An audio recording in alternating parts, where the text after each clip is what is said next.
Ima eji ebe ka tọrọ ọnwụ site n'iji tae ọnwụ ga-so besa kolola alaka masayala. Ima eji ebe ka tọrọ ọnwụ site n'iji tae ọnwụ ga-so besa kolola alaka masayala.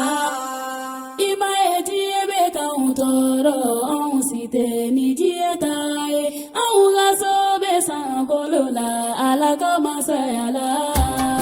Ima eji ebe ka tọrọ ọnwụ site n'iji tae ọnwụ ga-so besa kolola alaka masayala.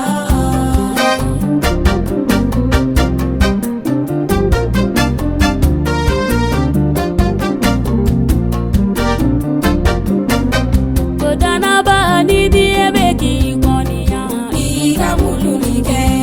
Dana ba ni di ebe ki jugu ya ika mulunike. Kodana ba ukaso besa kolola alaka masayala.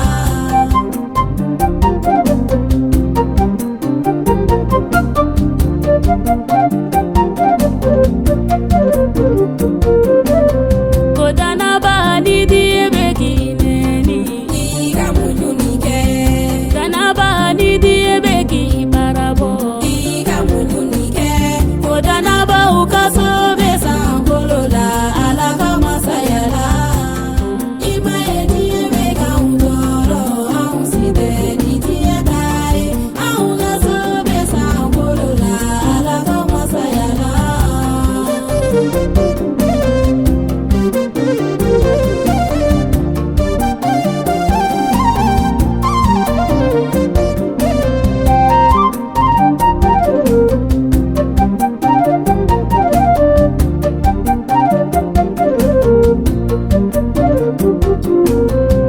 Ube aola kosi ni di eso ina ikana kashiola.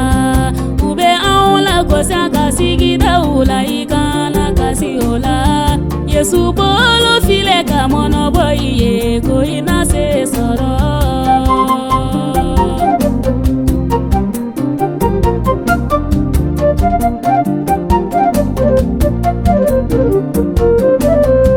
Danaya te soro ni jijalite aka mulunike.